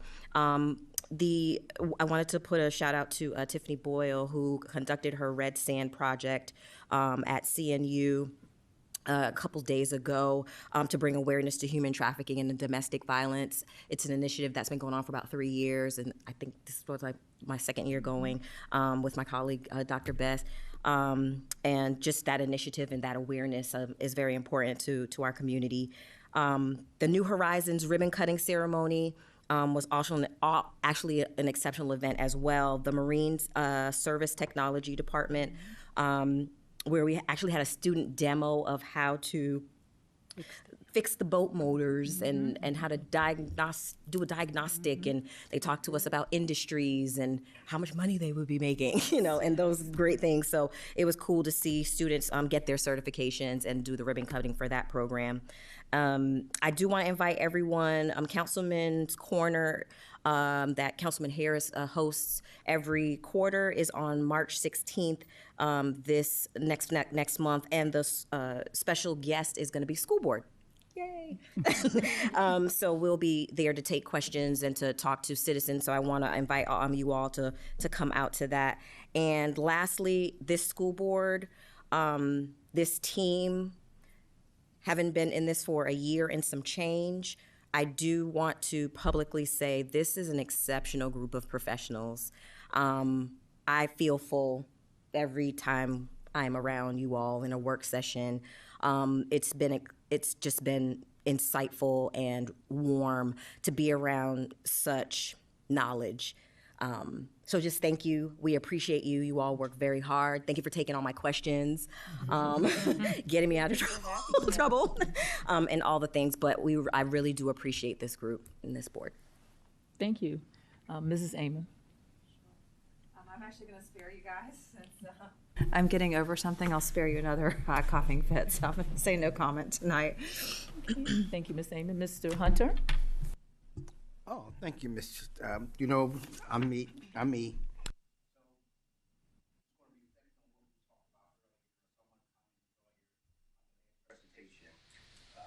believe that the major reason why many of the teachers not leaving here to our school division, because great things are happening in Newport News Public School. That's a true story. If you say it enough, people will believe it. And I think this is why teachers are staying here. We've got to pay. We're getting teachers training. I just believe that the passion of this board and led by the superintendent and our clerk and our student representative, it's just the wonderful things that we're doing here. And if we keep saying that great things are happening, we're going to continue to see, SOL scores go up, teachers leaving, teachers not leaving, just a wonderful time for all. That being said, another great thing that happened a couple Saturdays ago, the RISE program down in Newport News at Heritage High School, where over 600 young men, students came out along with their fathers, their grandfathers, their uncles, their mentors. Many of the fraternities came out, pastors. What a wonderful time. And we heard this 20-year-old young man just speak from the heart, and he was so exhilarating to the young men there. And I just want to thank you for the programs that was put on. The RISE program, Miss Adams, she's not here today, but she did a phenomenal job, as always, putting that program together. So I do want to mention that. And thirdly, I was going to say, I'm going to piggyback on Ms. Harris. We had the opportunity again to do board training at a retreat about a week ago today. A week ago today, and it is amazing to be a part of this board where each one of us have different ideas of, but all the ideals focus on the betterment of our students, right? We can agree to disagree, but it's just the path that, we think we all should go.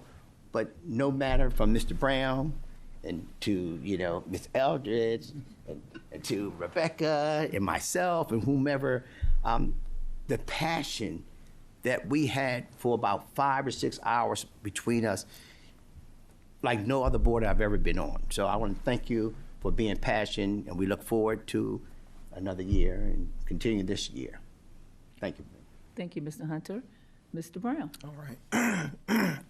Well, tonight I want to, it is School Board Clerk Appreciation Week, and so I do want to say hats off to Ms. Moore Buffalo and express, I know that we all really very much appreciate all of the work that you do. Ms. Moore Buffalo is available day and night. You can text her at any time of the night, and she will get back to you. She keeps this board working. She made sure that all of us were wearing red today, like we were supposed to for the American Heart Association. She makes sure that the board gets to eat. She does all of the arrangements for travel and keeps me out of trouble. Tells me when reports are due even before the Virginia Department of Elections or others are saying that the report is due, making sure that we stay on top of everything. So really, that takes a level of dedication that it goes above and beyond the call of duty, that she makes sure that it holds each and every single one of us up here accountable for, did you get this report in on time? Do you have this together? I need these things, and making sure that we are taking care of the business of the people and making sure that that all flows. And so I just want to say publicly that your work is very much appreciated and definitely does not go unnoticed. She is one of the key linchpins in making sure that communication goes out to the public. So when one of you contacts a board member and then the board is letting the superintendent know that we've received this feedback, she's the one who makes sure that the superintendent gets back to that constituent and talks with them. So she is really the engine and the efficiency by which we are able to operate, and we could not operate at a level of efficiency that we do without her and without her work. And that's why I want to also say publicly, we need to make sure that Ms. Moore Buffalo is entered into the competition for, there's a VSBA Clerk of the Year award. She is, there's an application due. She is deserving of that award, and based on her track record and what she has done. And so I want to say wholeheartedly, we need to submit her application for that award and make sure that she gets it. Make sure that she gets the recognition that she deserves. I can't think of too many other board clerks who are both a board clerk and on a board member, right? And do as much in the community, both in her own community where she lives and as well in Newport News. Thank you.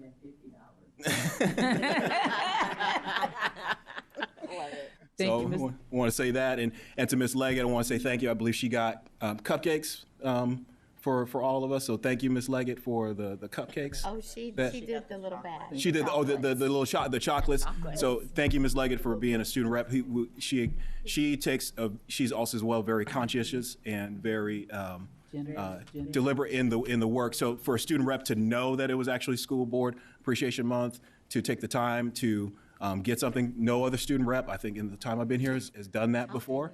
So you are first, Ms. Leggett, for having the foresight to do that. And I want to make sure that we say these things, at the time that they occur, and not just wait because you don't know if you have tomorrow. That what you've done in your time here on the board as a student rep has really expanded student voice We have been able to have Ms. Leggett. She introduces our students when they come up and give the invocation and give the pledge. She has really been a great conduit between us and the students and has increased the amount of student voice that we have, that we're hearing from students to the board. So I want to say, Ms. Leggett, you are doing an excellent job and setting a very difficult act to follow, because the next student rep is going to have to pick up the same work where you've left off. And so with that, thank you, Madam Chair. Thank you. Mr. Oswald? Well, I'm not going to echo all that. But thank you, Mrs. Moore Buffalo. I don't know what I would do without you. I just assume you're here just for me. So thank you for all you really do for us. There was a lot of wonderful things said tonight. I think one thing that I really enjoyed from our work session was to hear how our students are doing academically. I mean, that is what we're really here about. And to see that we know how they're doing, and we're able to assess how they're doing, and we know what to do when we get that information. And so for Dr. Mitchell's team, who is still here hanging in tonight, thank you guys. Thank you guys for supporting the students and making sure that they get where they need to go. This board is really a special group. I know we're kind of lamenting about that this evening, but I always say you're only as smart as using every brain that you have available. And that's what this board does. This board brings their expertise, their passion, and just the desire to do the best that they can do for students. So yeah, if it gets heated, you just honestly realize that it's because everybody cares, just that much about what we're charged with, and that's with caring for students. The fun thing that I noticed with this board is that we like to show up. And so on the weekends, we're kind of divvying up where we're going to go, because there is just so much to do in any one weekend. Like we had the RISE conference, we had the art opening, at Jefferson Lab, we had Science Bowl. We had Science Fair the previous week. And we had the App Challenge. All 4 of those things were on the exact same day. So this board likes to divide and conquer, and we do that not just with events, but we try to do that with the tasks that are put in front of us. And we're just really honored to serve you all. The other thing I will say is I love giving Woodside a shout out. Thank you for shouting us out and for giving us the thank you they gave us. I'm going to borrow yours because I didn't eat mine yet, but I don't have it. They gave us sweet bundt cakes, and we just appreciate the words that are in the letter. And we really, we needed to pass the tissues around when we heard the student from Warwick speak. That was touching. So, thank you. Thank you. Ms. Alger. I won't take long. I just want to say thank you, Tiffany. Thank you so much for all that you've done, straight from the heart. We talk all the time, so it's always great. And I want to thank my colleagues for all that you do. The celebration is every time we're together, and every time we have a discussion, and we do it with the focus on children, and that to me is what it's all about. So thank you all for that. And I also want to thank the student voices, to have heard Aaliyah, to hear Kayla each time is the reason why we're here. And I want to make sure that we always are driven by that. It's when they come up, and we as a community have to listen to our students speak. They are the ones that experience day in and day out what's happening out there, much more so than any parent, much more so, but what's happening in the classroom. And to have them to come here to take their time and to share their perspective is extremely meaningful. So, and that's it. So thank you so much, and thank you to my wonderful chair and Dr. Mitchell for a great meeting. Thank you. Thank you. So I won't be long. I won't repeat all the places that everybody said they went, because most of them, or a good half or more, I was there as well. So I'm not going to repeat that. So one of the things that I try to share with students when I was an educator is that you have to remain humble. So that's a trait that will serve you in life. And when you're humble, you take corrections or you take suggestions with bettering yourself, or you don't take them personally. So I did make a statement earlier today regarding our elementary magnet schools, and I just want to make sure that I'm clear on a couple of things, because I don't get it perfect or right the first time, but I want to make sure we walk away from here with the correct information. And so one of the things is we have not hired a firm yet. The request has gone out for a proposal, so I want to make sure that that is clear before we leave. And then the second thing was that we will have magnet schools as they are for the 26-27 school year. It's on the application, it's on our website, but I want to say that out of my mouth so that you'll leave with that understanding as well. So I just wanted to clear those two things up.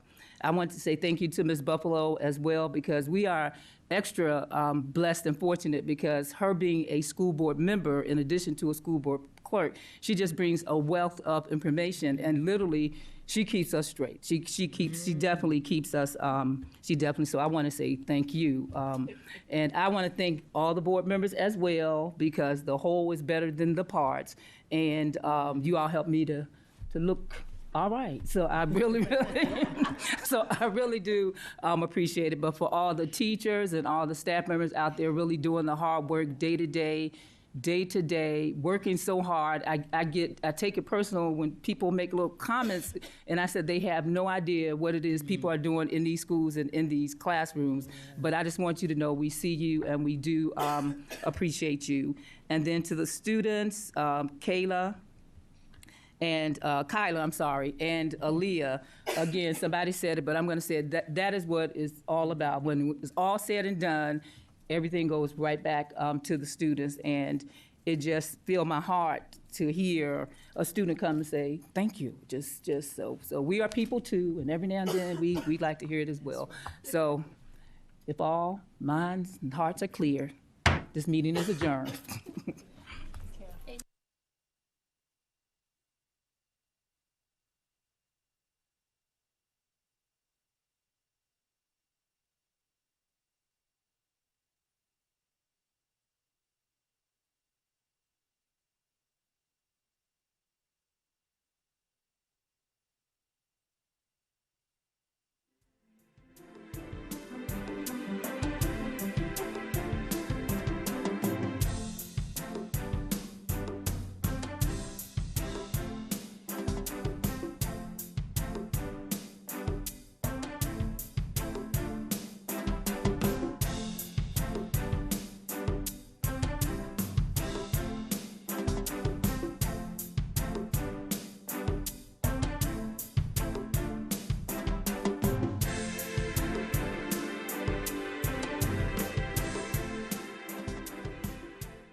None of my friends have ever heard about Take Your Legislator to School Day, but this little known day can have a huge positive impact on students and staff in Newport News Public Schools. In December, elected city and state legislators were invited to spend a day at Denby High School. They toured Denby's nationally recognized aviation academy, witnessing firsthand how my friends and I learned about piloting, aircraft maintenance, and engineering. It was also a chance for NNPS leaders and school board members to build closer relationships with our elected representatives. They talked about ways to enhance student experiences, support our great educators, and keep our schools safe and well-equipped for academic success. It was so awesome meeting Miss Virginia. Every year, she speaks to over 25,000 students, and she was kind enough to visit 2 schools in Newport News, Greenwood and Neato.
and linked the two spaces.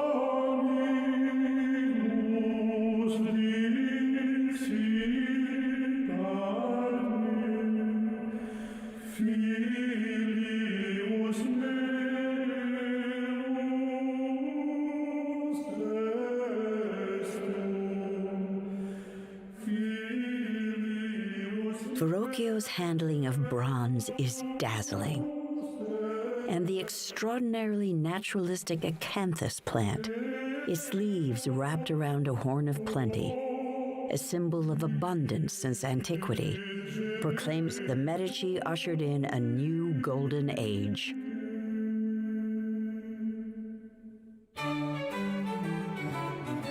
Now in his 30s, Verrocchio found himself in great demand. With Medici support, he won a commission to make a sculpture for Orsan Michele, the Church of the Florentine Guilds. Each guild was given a niche on the outside of the church to fill with a sculpture of their patron saint.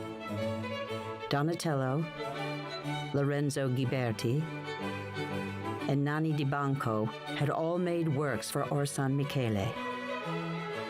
Where the earlier sculptors created static compositions, Verrocchio would introduce movement and drama. Verrocchio's sculpture was for the niche of the Mercanzia, a court that judged disputes between guild members. The agreed subject was Christ and the Apostle St. Thomas. Following the crucifixion, Thomas doubted that Christ had truly died and been resurrected until he touched the wounds Jesus had suffered on the cross. It was an apt choice for a court: Jesus, the embodiment of mercy, and Thomas, the only apostle to insist on evidence before accepting Christ's divinity. Verrocchio's original is now housed inside the church. All of the drapery pattern throughout the entire sculpture, from the tip of his foot up to his hand, is organized to create this extraordinary sense of rising energy leading towards Christ. The two figures are moving towards each other, and they're in this kind of intimate space that bonds them together and makes the emotional and spiritual connection between them clear.